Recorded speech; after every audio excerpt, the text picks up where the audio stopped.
Today we shall talk about the parallel plate capacitor but with a conducting slab.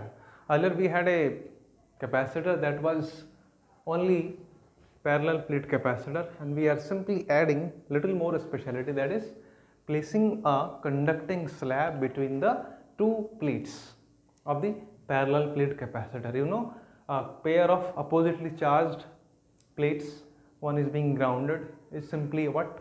A combination of is a parallel plate capacitor. Now the plates are, this is having plus sigma and minus sigma charge densities. It is having plus q charge, its surface area is A, and the separation between the two plates is considered D. Now place a conducting slab between the plates, and imagine, consider this thickness is small t, and what we studied earlier is that when this slab was not placed, then we had electric field pointing from the plus plate to the minus plate. Okay, so this area was completely occupied by the electric field lines. Now we had placed a conducting slab. So what happens? There will be no electric field inside the conducting slab. This is the little more than previous case. We have to remember in mind that this conducting slab has no electric field in itself.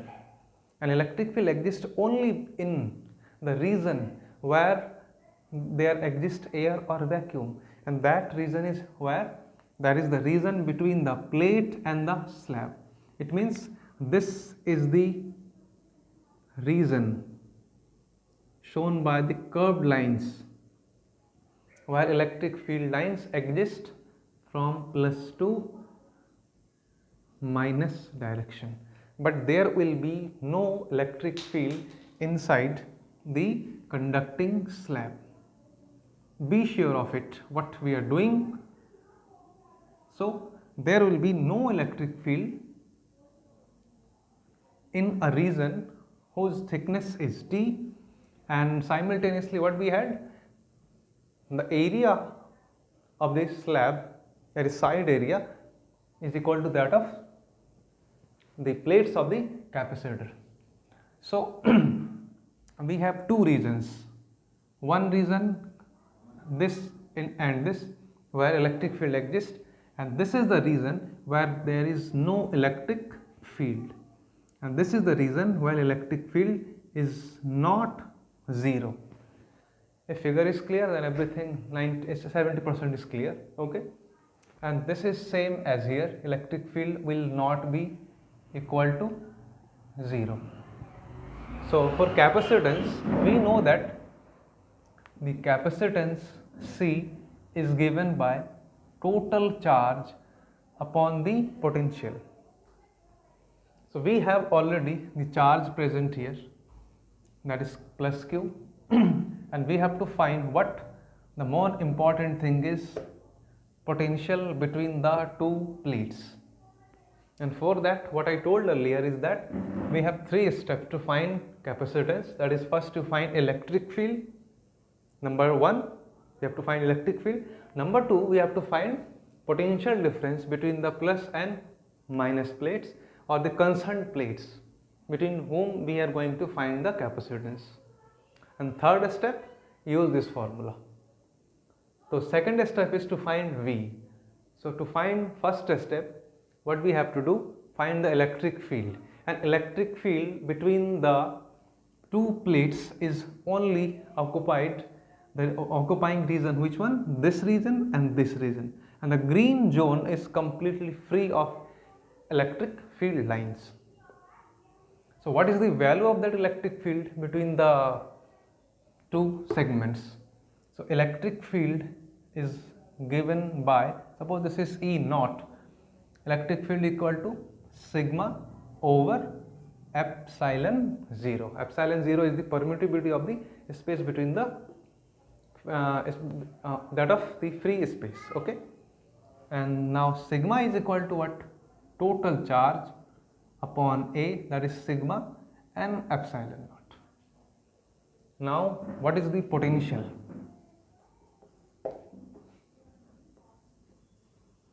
Potential between the two plates.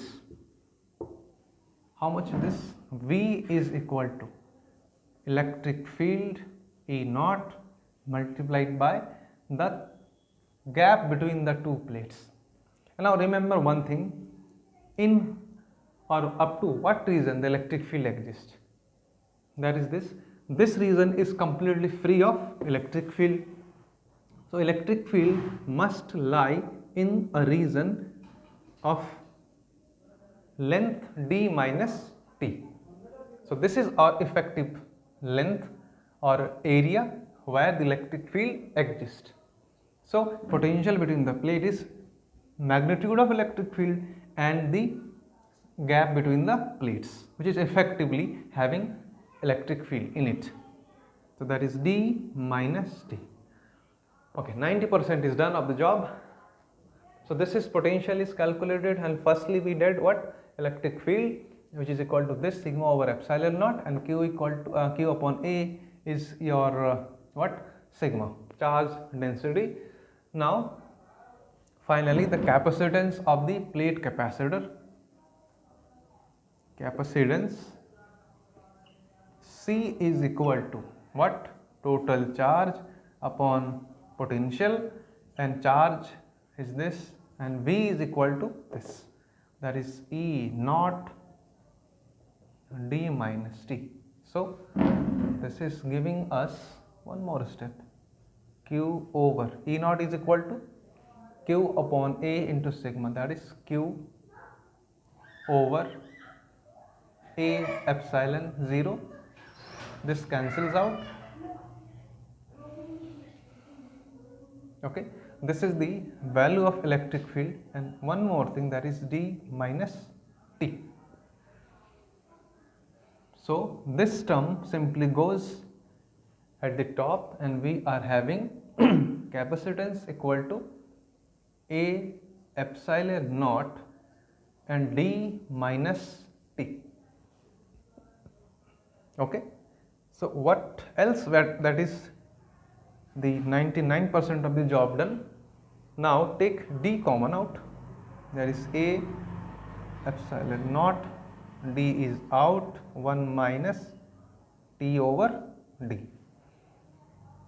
and this quantity is what?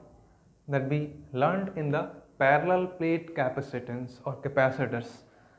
So this can be denoted by C naught, and this is 1 minus t upon d. So obviously 1 minus t over d, or this denominator is obviously less than 1. So effectively this total fraction is going to be more than the numerator itself. This is the simple mathematics. So this capacitance C is equal to,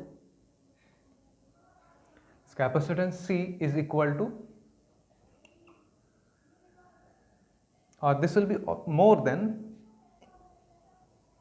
this is more than C is greater than C naught.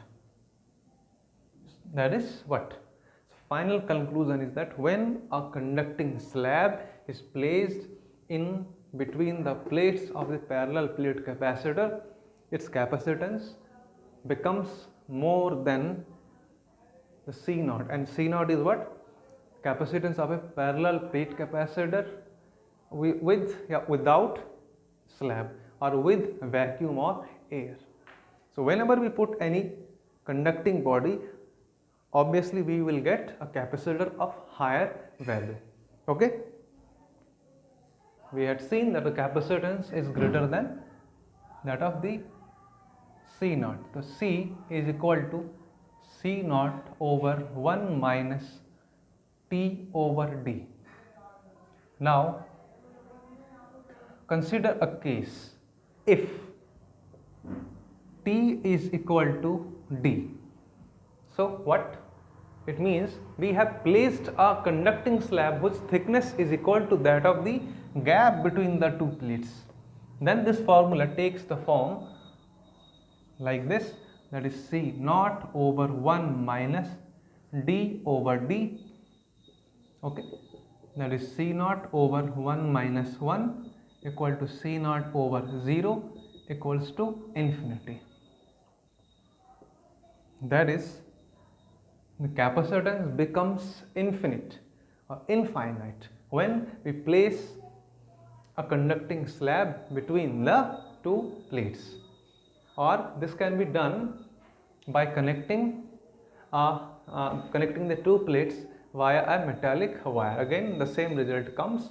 So this is the final output and this is the derivational formula that we have to do. Okay, so the capacitance becomes infinitely large. Okay, that's all for this topic.